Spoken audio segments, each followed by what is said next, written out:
Some scattered showers and storms, the first one hitting Thursday and Friday, and then potentially whatever's left of Gordon could make a run at Great Lakes, potentially us, late in the weekend, early next week. All right, Tom, thanks so much. Oil prices are jumping as a tropical storm hits the Gulf Coast, as Tom was saying, and scammers are tricking people out of enormous amounts of cash just as they're closing on their new homes. Jane King has these stories and so much more. It's today's King Business Report. Oil prices are higher as Tropical Storm Gordon heads for the Gulf Coast. There are worries the storm will disrupt the supply of oil and gas. Now, many oil producers have already taken precautions like shut down production. Samsung is set to unveil a foldable smartphone this year. The head of the company's mobile division says it is focusing on how to make it different from a tablet. The company hinted that more details of the device could be unveiled this year at the Samsung Developer Conference in November in San Francisco, but they gave no indication of when a full launch would take place or when it might go on sale. Skype said it was shaping up the app to make it easier for users to navigate and find contacts. It removed highlights. It was a feature similar to Snapchat's where users can document their day with photos and videos. The Microsoft-owned video service has had trouble competing with FaceTime and WhatsApp. And there's a new scam going around, and this one targets people just ready to put down a payment on a home. Buyers are tricked into wiring their down payment on the day of closing to a fraudulent offshore account.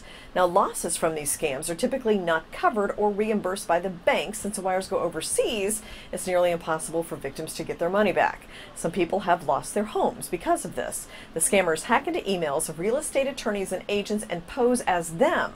So if you get an email like this, call your real estate professional before sending any money anywhere.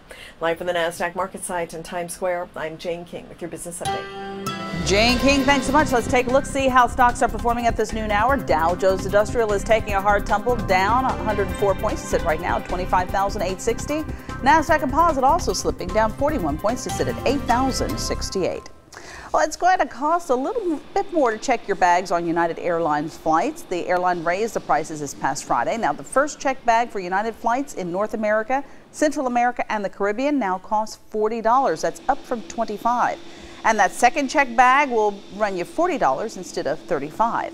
According to United, the increase will allow it to invest in what it calls the overall customer experience. However, passengers with Mileage Plus Premier status in United's loyalty program, as well as customers who buy their tickets with an eligible Mileage Plus credit card, can check those bags for free.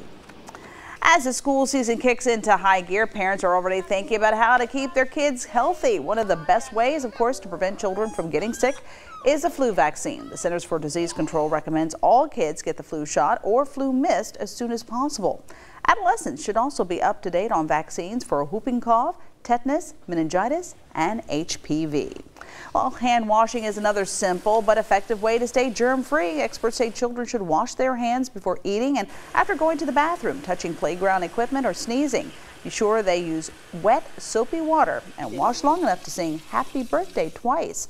Hand sanitizer, always a good backup when there is no sink in sight. Chris? Oh, I thought it was just happy birthday once. Oh, it's twice. Twice, okay. Yeah. A very sweet eating.